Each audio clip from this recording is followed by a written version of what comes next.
this is pre the rally. Did you watch this video? Don't forget to like, comment, subscribe, and Excuse me, you're my spot. You've been so mean to me. Like you're in my screen? In my spot. I need the spot. Excuse me, thank you. Yes, there is a day you're gonna be nice to me.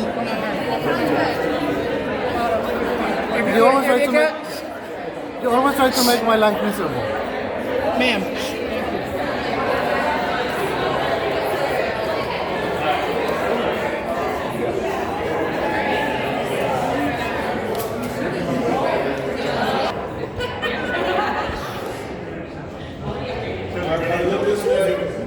Look this way.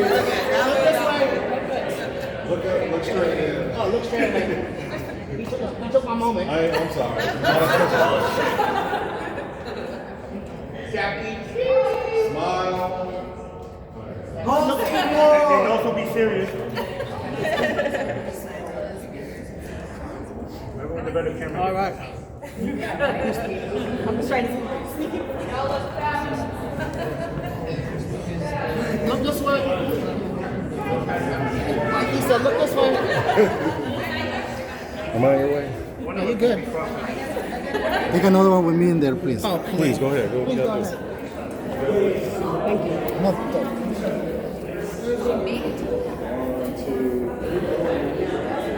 MC tonight is not here. Your MC is missing. thank you.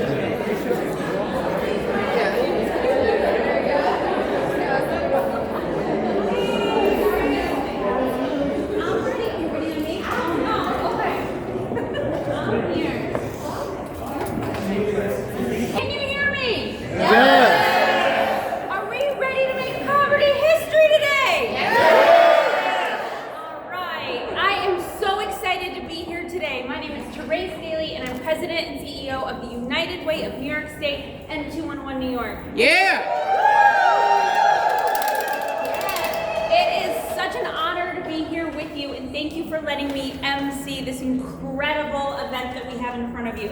But let's be real, the real stars are the people behind me. You are the advocates, you are the change makers. So please give yourself a huge round of applause. Louder. I am so excited to be here today to be joined by partners from across New York State, from New York City to Rochester to Westchester to the Capital Region and everywhere in between. New York. Rochester. Anyone here from the hometown of Utica? Utica. 315. We are here today to call on Governor Hochul and the legislature to act this year to end poverty in New York State.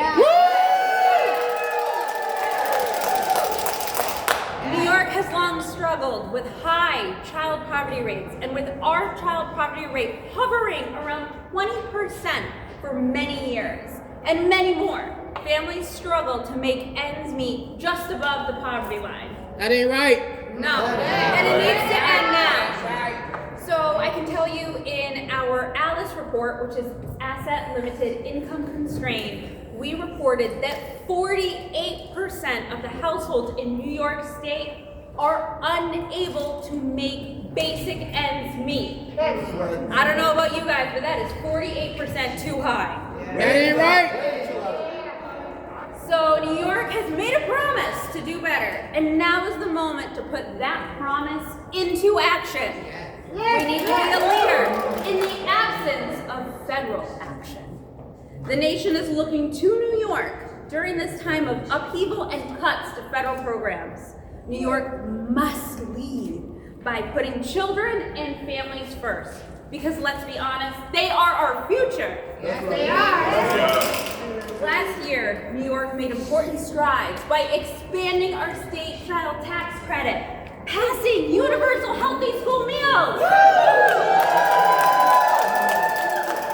and establishing the housing access voucher programming, and continuing investments in childcare. This year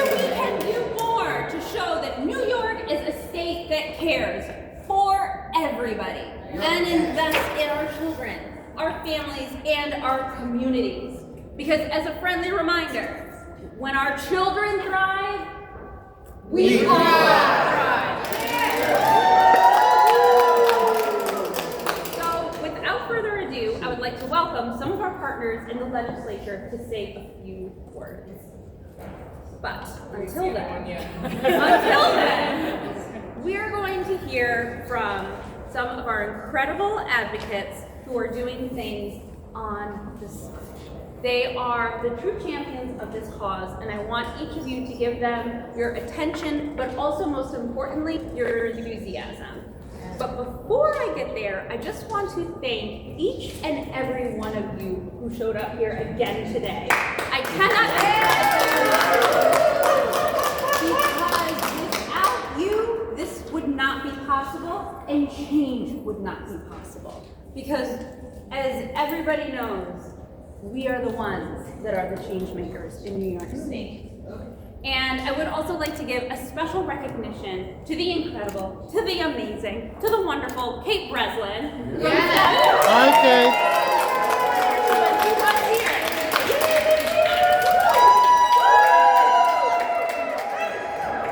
Kate and her incredible team, including Dee Dee Hill and a number of the staff are here today. And if you see them, please tell them thank you for not only everything they have done in New York State, but everything they have done for the children and for the future of the state.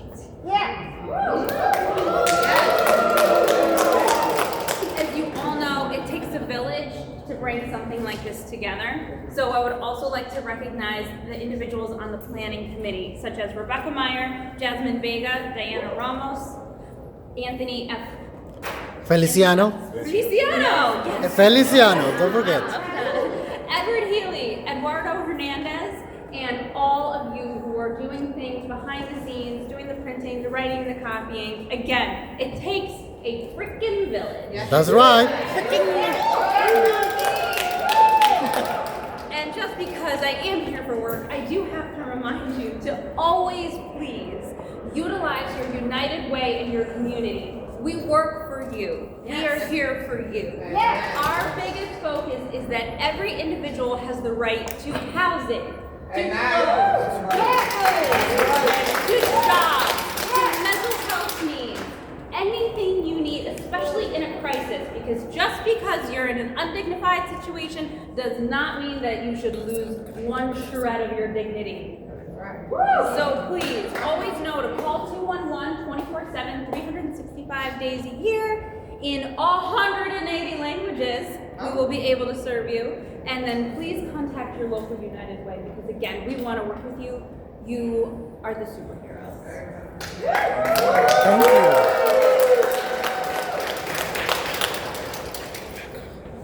All right, so now we're going to get on to the speeches because I have spoken enough. And we are going to move on to one of our incredible advocates, Rebecca Meyer from Rampy. Rebecca.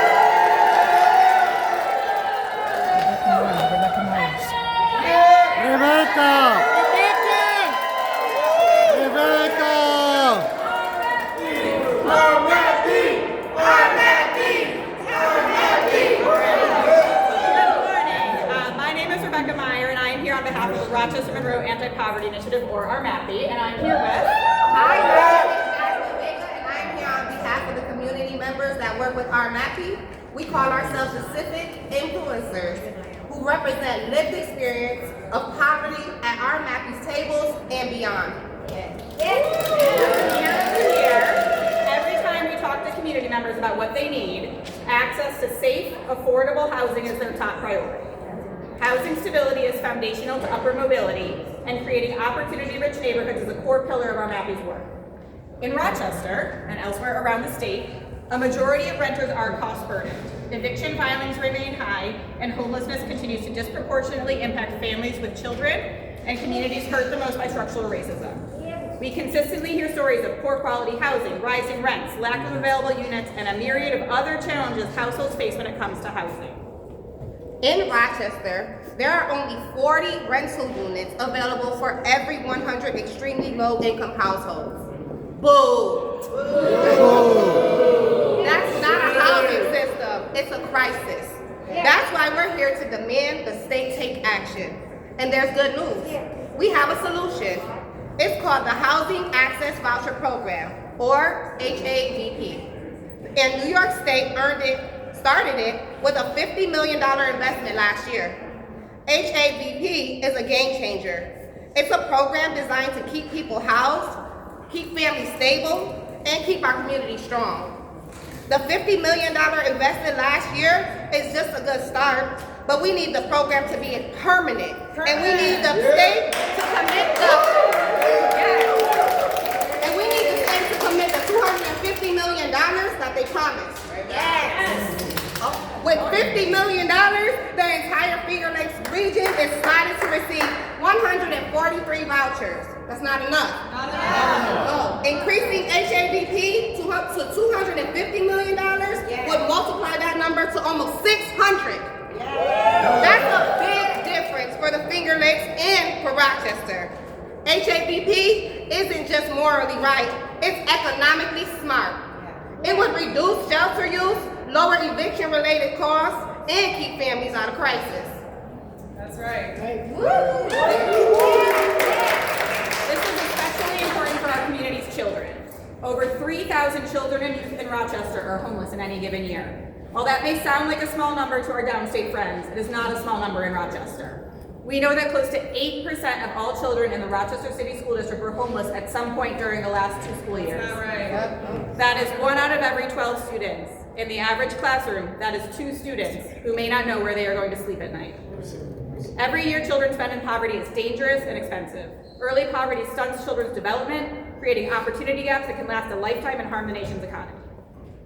Establishing HAVP would directly address the crisis. It is an opportunity for us to prove that we value all members of our community, to show that New York State can be a leader in doing what is right. Let's fully fund HAVP this year and make sure that we are helping our children and families, as many children and families as we can. Thank you.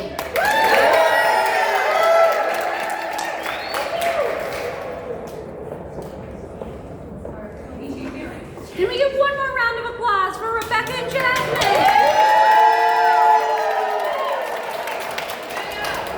It is my pleasure to introduce Eduardo Hernandez from Citizen Action.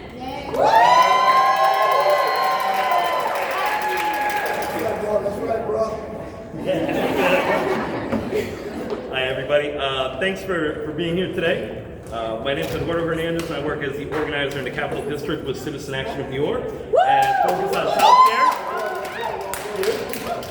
So in my role, I hear the experiences of so many working parents and caregivers who are trying their best to provide a solid life for the children they love.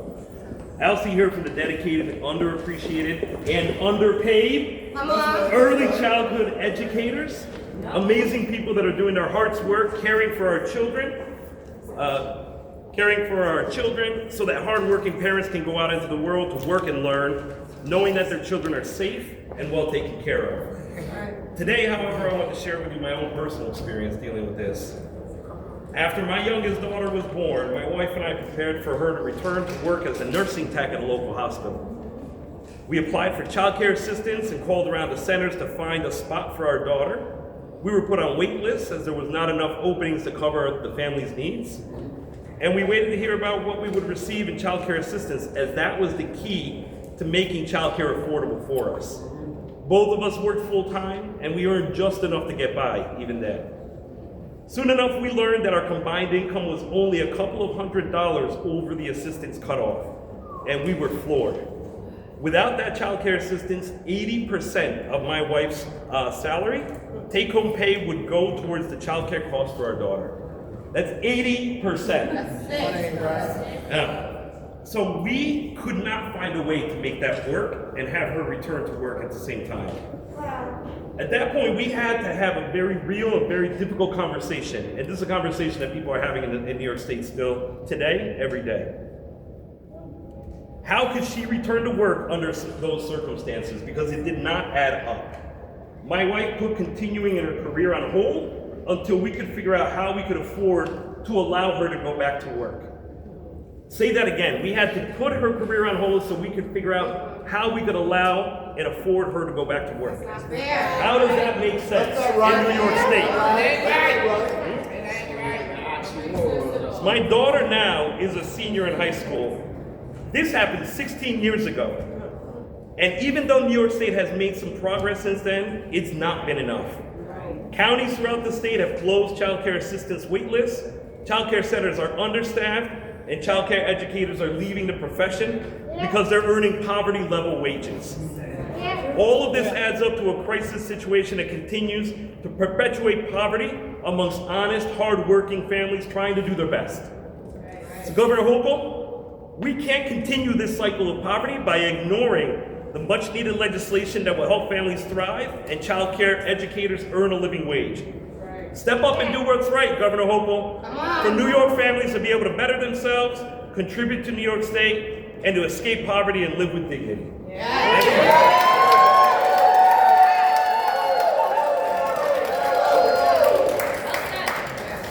One more time for Mr. Eduardo Hernandez. It is now my distinct honor to introduce you one of New York Legislature's finest. Yes. She is the proud representative of the 52nd Senate District. Woo! Chair of the Women's Issues Committee, and she just all around is one of the most fantastic people you'll ever meet. Ladies, gents, and everyone in between, it is Senator Leah Webb.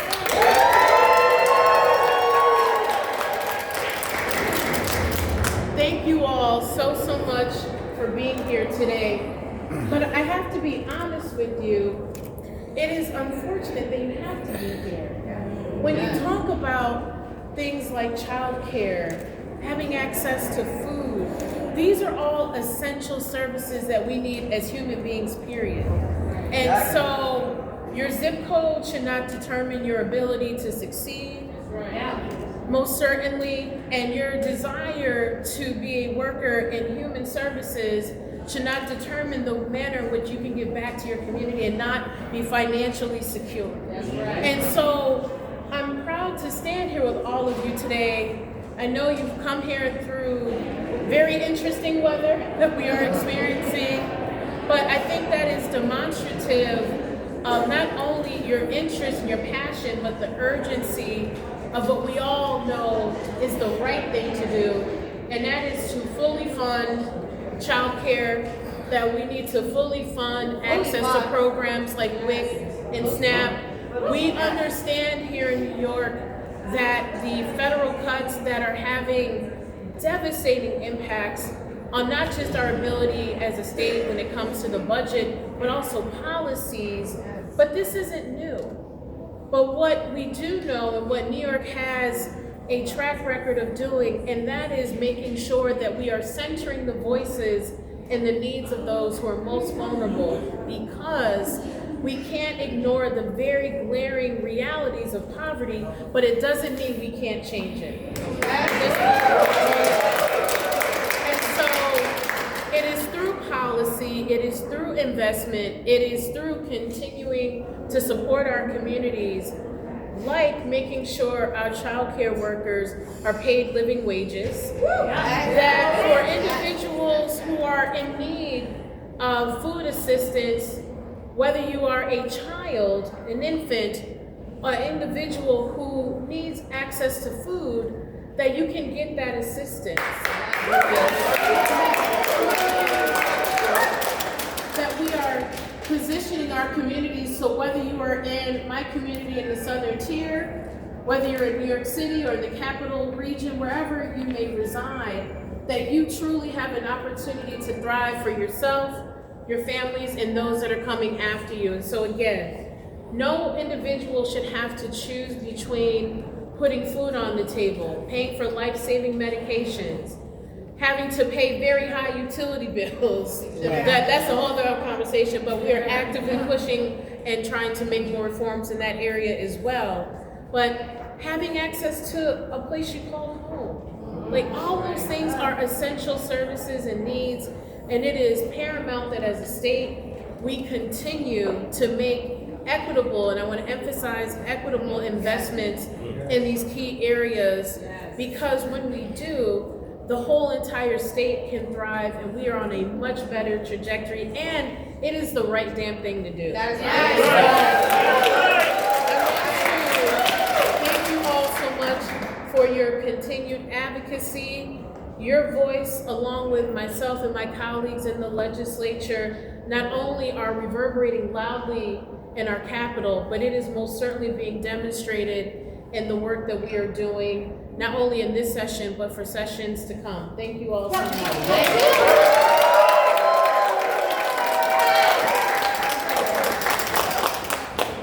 All right, one more hand for Senator Lee Webb.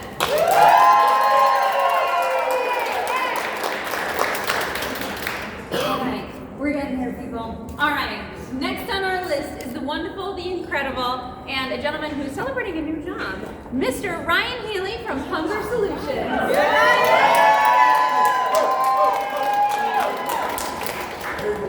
First off, I'm honored to stand alongside this powerful group of advocates and community leaders to deliver a very simple message: no more hunger, no more poverty in New York State.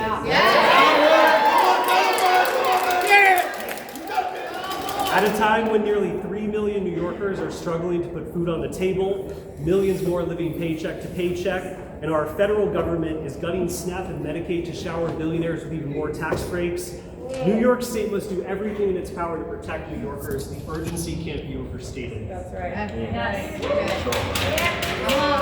To mitigate SNAP cuts and address food insecurity, let's build on some of the governor's proposals to protect the SNAP benefits New Yorkers are entitled to. But let's go further. Let's protect families' access to SNAP navigators in the community as they're navigating these harmful changes to eligibility to budgeting rules. Let's pass SNAP for all. Come on. CPRAC recommends it. We should also lead the way in making sure, as the senator mentioned, all families can access WIC services. We know local agencies have been underfunded for the last decade. There's about 200,000 New Yorkers around the state who are eligible but not participating. Let's make sure WIC is accessible for families. But at the same time, the fight against hunger requires a system-by-system approach. That is why we must strengthen our state's child tax credit, tackle the outrageous cost of housing, implement truly universal childcare, guarantee living wages for all workers, and expand cash assistance. Doing all of this would meaningfully reduce poverty and help more New Yorkers put food on the table. But ultimately, our state must move with urgency in this year's budget in the fight against hunger. So together, let's show states around the nation that yes, as a matter of fact, we can end hunger and poverty once and for all. Thank you.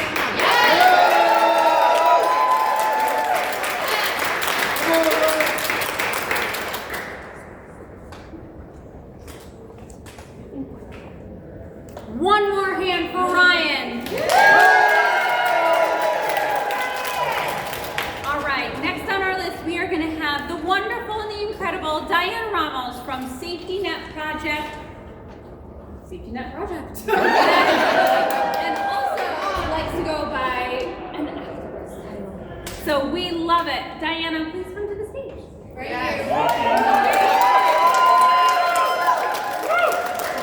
Diana, All right, Diana. you got this, Diana. Oh, I love you all too. Oh my gosh, I'm so happy. All right, seriousness. All right, as everybody knows, I am Diana Ramos, and I am a Safety Net activist member, part of the Safety Net Project. I'm a SNAP recipient and a former recipient of cash assistance. I am here to speak about an increase in cash assistance, about benefit skimming prevention, and a reimbursement fund for victims of benefit theft. I have been part of the increased cash assistance fight now for 2 years, and have said the same thing every year. Current levels of cash assistance are too low.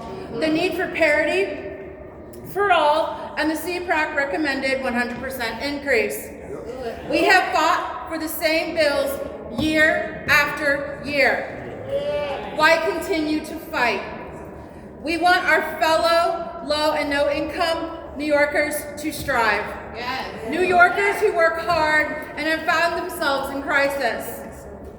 There are two bills that could make it possible to purchase needed items and not force parents to decide between food and diapers. These two bills are A-108 Rosenthal, Senate 113 Clear, which would bring parity for those in shelter to receive the same as those out of shelter. Assembly at 106 Rosenthal, Senate 1127 Prasad would implement a 100% increase for all. An increase that has been recommended by CPRAC. I could give the same numbers and stats that have been given over the years and wax poetically about the single mother, elderly veteran, shelter resident, and remind you about rising grocery prices and utility costs. Instead, I challenge the governor and legislatures to create a budget where they meet their household needs and pay bills on the current cash assistance levels. Witness how their constituents are struggling and focus on the frustration of being unable to meet basic needs. Cash assistance and SNAP are supposed to meet basic needs, but what if those benefits are stolen? New York State is behind in transitioning to EBT chip cards and having a victims reimbursement fund for theft. Last summer, I was a victim of benefit theft and was not reimbursed. It could have been prevented. California transitioned to chip EBT cards in January of 2025 and had a theft reduction rate of over 80%. Exact number was 83%. As technology advances, it should be priority one that benefits be protected. New York State needs EBT chip cards and a victims reimbursement fund for stolen benefits. We call on the state to do what should have been done from the very beginning. No one should be in fear that one day they will have their benefits stolen.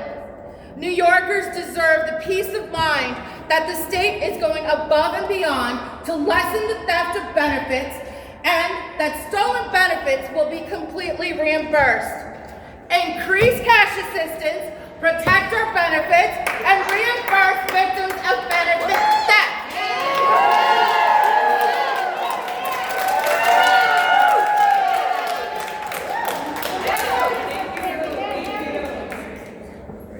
One more round of applause for Diane Ramos.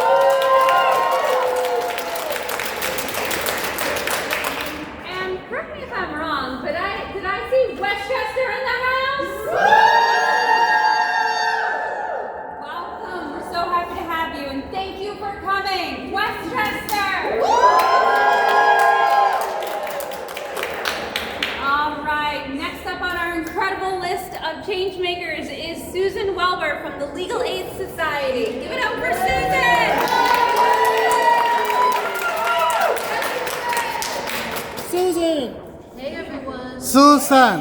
I'm so happy to get the opportunity to be here on behalf of everyone who cares about the issues that we're here talking about today, programs that New York State can adopt to end poverty. And we are not going to let the cynicism of Washington affect us in our fight to get these programs adopted here in New York State, right? There's no turning back. If anyone looked at the invite for this event, that's our theme today. No turning back. We can't afford to turn back right now because we have the governor sort of set in a position where she has to make choices, and the choices need to be those that are for everyone and that can make New York affordable and end poverty for good. So I'm gonna highlight a couple of things that speakers have already talked about, and then talk about the issue that I've worked the most on, which is cash assistance. So we just want to echo at the Legal Aid Society, we very much care about the Housing Access Voucher Program and want to see a $250 million investment in that program so more families from around the state can afford their rent. This is essential. Everyone needs a roof over their head. $250 million a year. A year, exactly. Hunger. So we got housing. We also have hunger. It's not right that anyone in New York State would be hungry. And particularly right now, New York State has to step up because the federal government is taking money away. They're carving up who's eligible for SNAP. They're taking immigrants out of eligibility, which is discriminatory and wrong. And we need to shore up our food programs in New York State to make up for what the federal government has done. One excellent program for doing that, you heard Ryan talk about, is SNAP for All. New York State can do this. New York State did do this. About 20 years ago, we had a state-funded SNAP program for people who weren't eligible for SNAP. Let's bring it back. Bring it back. Diana talk about skimming. That is another way in which people are going hungry. They are having their benefits stolen by fraudsters, and unfortunately the folks who are investigating and trying to crack down on these fraudsters aren't doing it quickly enough. So New York State has to do preventative measures by getting everyone a chip card, which is much more immune to skimming. And they also have to invest some money and put it aside so that people who do not have their SNAPs who are not prevented from skimming can get reimbursed. So they don't have to go hungry for a whole month while they're waiting for their next SNAP benefits. New York can do this. Finally, cash assistance. I really can't say it any better than Diana. This is a program that is the foundation of New York's safety net. And unlike SNAP, and unlike other federal benefit programs, New York State has a lot of control and discretion as to how it manages its cash assistance program. And New York State has chosen not to increase the amount that people receive for, in some cases, close to 30 years, and in other cases, close to 15. There are approximately 9,000 homeless households in New York who have not seen the level of cash assistance they receive increase since 1997. That ain't right. That's not right. New York can do better, and New York, this is less than $11 million investment for New York to give those households the same as what everyone else gets. But as far as what everyone else gets, that hasn't been increased in 15 years. And I have clients who use dish soap to wash their hair because they cannot afford detergent and shampoo. New York has to do better. We can't be cynical. There's no turning back. Let's do it this year, and we can do it together. Thank you all so much.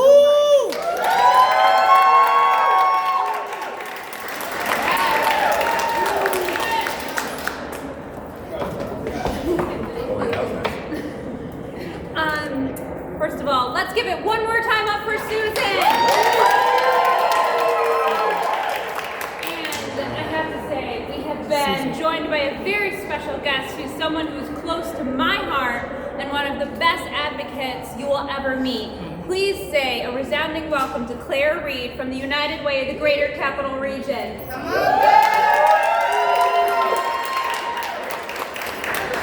Claire, you make it all look easy, but we know you're one of the hardest workers in the building, so thank you. Thank you. All right, and now it is so many pleasures today to introduce Assemblymember Levenberg, who is here to talk to us about all the incredible work that you are doing and fighting for us. So thank you. Thank you. This is an incredible group of people, and I know that you're all about fighting to end child poverty.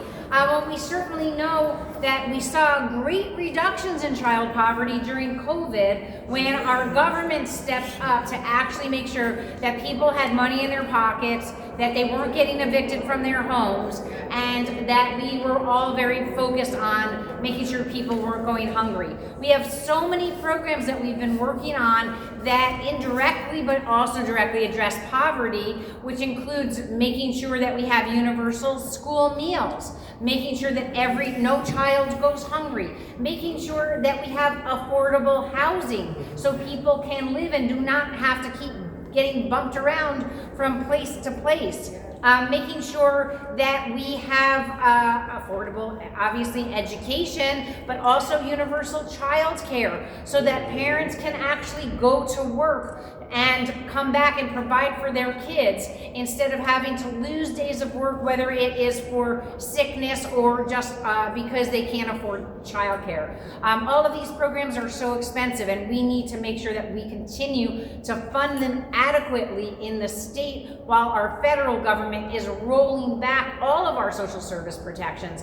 We're going to have to step up, and we are stepping up. We're stepping up in whether it's Governor Hochul's budget or our One Houses, where we're adding money to all of these programs to make sure that people can survive and thrive. That's what we need to be doing here in New York State. I am so grateful for all of the different organizations that are coming together. Housing Works, and I don't know all of your acronyms, but obviously Ending Child Poverty, Protecting Progress, Block the Backside, Maintain the Momentum, STAA, RMAPI, and I don't know how you pronounce it.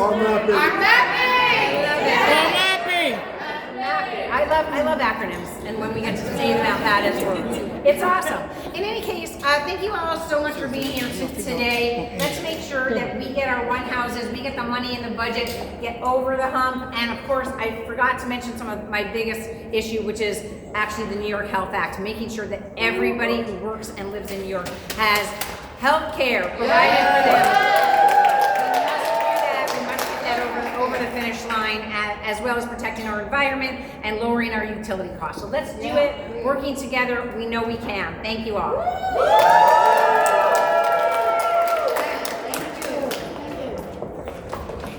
Let's give it up one more time for Assemblywoman Huxford. All right, now it is my immense pleasure to introduce Anthony Feliciano from Housing Works. Anthony! So again, my name is Anthony Feliciano. I'm Vice President for Advocacy at Housing Works. Don't let this suit fool you. Yeah. I'm a product of public hospitals, public housing, and public assistance. While the federal government slashes critical lifelines like SNAP and Medicaid, New York State cannot sit on its hands. Our leaders, our elected leaders, have a responsibility, not just a choice, to act with urgency, with courage and care. Housing Works serves 30,000 homeless and low-income New Yorkers living with HIV and AIDS across housing, healthcare, and supportive services. Food insecurity is widespread among people living with HIV in New York City. But also, we do not end the HIV epidemic without addressing housing instability. For most families, cash assistance has not increased since 2011, and we heard much further than that. That is indefensible. Again, that is indefensible. Parents are trying to raise children in a state where rent, food, transportation, and utilities have skyrocketed. Yet the basic support meant to prevent poverty has been frozen in time. The result is predictable and devastating. Families pushed into crisis not because they failed, but because our system failed us. And it failed them. As Housing Works, we see consequences of inaction every day. Families cycling to shelters, parents choosing between medicine and rent, young people entering adulthood already burdened by instability. The roadmap on poverty gives New York a clear path forward. The question is whether we will follow it. We must be clear, poverty in New York is too often criminalized, and that criminalization falls hardest on Black, Latinx, and communities of color and immigrant communities. When we punish people for missing rent, for surviving on the streets, for being unable to pay fines or fees, we're not addressing poverty, we are enforcing it. Yes. Right. These possibly entangle families in court, child welfare systems, and jails, deepening the trauma that we've been feeling for years and centuries. We decriminalize poverty is not the side issue. It is an equity issue. Yes. New York has the resources to lead, even as our federal government retreats on us. We have to backfill every cut we can. That includes around SNAP and Medicaid, and that's the only way we can do this. Right now, we're in the process of our legislature on both chambers in one houses. It is their way to negotiate and send a message to the governor what their priorities are, what our priorities are. Yes. And this governor needs to implement them when they go through. So are we going to get that done?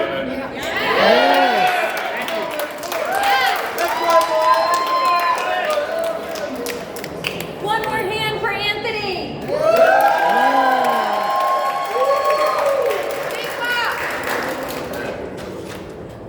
It has been a pleasure and an honor to be with each of you here today. So powerful. Nothing is more powerful than your stories. All of our issues are connected. New York's children, New York's families, and communities need everything that we have mentioned here today. We call on the legislature and Governor Hochul to make these investments in this year's budget that will take on poverty and help make New York not only the best place to live and to grow and to thrive, but make poverty history. Yes. And selfishly, one last request for all of you to fight today, to tell your stories, and to look the legislators in the eye and let them know what it means for you to be here today. And one really last request. My cousin, who is going to be a future leader, is here today from Fordham, and he is my intern, and there is no greater proud auntie than him, but also he is our future. It has been a pleasure. Thank you. Some reason did not allow me to speak, but I prepared my speech. For years, homeless New Yorkers have been abandoned by elected officials, especially those who claim to care about low-income communities and use them as our talking points during their campaigns. I am calling on New York State elected officials to stop using homeless individuals for political gain if you are not going to support the policies that materially improve their lives. Housing is essential, but the needs of the homeless population extend far beyond that. Some advocates have been requesting an increase in cash assistance for many years, almost 30 years. Yet many elected officials continue to ignore the issue, while quickly signing bills when it comes to raising their own salaries. Come on, talk about it. Their own salaries. In New York City, for example, members of the city council are preparing to give themselves another raise. Minimum wages have gone up many times. Yet cash assistance for the poorest New Yorkers, those with no buffer, no sé qué significa eso, no safety net, has not kept pace. ¿Qué quiere decir eso? No sé. Huh? ¿Qué quiere decir eso? No entiendo. What? Kept pace? Que it's not going with the todo demás. Okay. It is remarkable that New York State, which publicly claims to champion the poor, has failed to increase benefits, while Republicans-led states such as Kentucky, North Dakota, Indiana, and Montana has done so. It's on Google, look it up. I had traveled to Albany for over 3 years to advocate for bills 8106, 8108. Over that time, I have many experiences, some encouraging, some deeply disappointing. I have seen firsthand that some elected officials have grown tired of being reminded of the urgency of these bills. One even ripped my paper immediately after I handed it to him. Did I take that personally? Of course I did, but what can I do? Perhaps.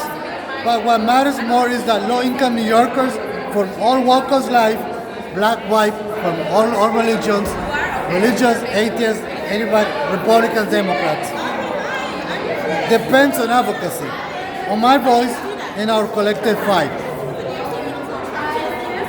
To the elected officials here today, I urge you not to only sponsor these bills, but also actually encourage your colleagues to do the same. For those who have already signed on, thank you. Thank you for signing on the bills. Your support demonstrates that you recognize the urgency of these bills for our state's most valuable residents. Assembly Member Linda Rosenthal forcing through these bills in 2021 after recognizing their urgent necessity. 5 years have passed, and still, many officials continue to ignore them. Martin Luther King on poverty and justice. We are assembled here together today with common problems. Power for poor people will really mean having the ability, the togetherness, the assertiveness, and the aggressiveness to make the poor a structure of this nation says yes, and they may be desirous to say no. We need leaders not in love with money, but in love with justice. Not in love with publicity, but in love with humanity. Injustice anywhere is a threat to injustice everywhere. Governor Kathy Hochul actions. Governor Kathy Hochul emphasizes a housing-first approach paired with mental health support. Key initiatives include $120 million to support transitional and emergency housing. Safety option support teams include expanding street medicine. Change to public assistance rules prevent homelessness and eliminate waiting periods for benefits. The $100 million for housing community program to incentivize local governments to include more housing. Assembly Soramandani platform 2025 mayoral campaign, rent freeze for rent stabilized units, the community safety department with outreach tips to sober actions, ending homelessness sweeps, and converting vacant space into trash centers. Recent tax increases across the U.S. Several states have significantly increased temporary assistance for family needs stamp benefits. Kentucky doubled benefits to $524 for increase since 1996. North Dakota increased for $872, largest increase in state history. Montana raised benefits to $725 up to $125 from 2022. Indiana increased benefits from $288 to $320. 12 states now have an automatic cost of living adjustment ranging from 15 Texas to 1992 New Hampshire. These changes demonstrate that progress is possible, yet New York has not kept pace, leaving in space to residents further behind. Anything else you want to say? Finish it. Será el pido contigo. No, I'm good. We need to raise cash assistance. We need EBT chip cards, and we need a reimbursement fund for victims of benefits theft. Thank you.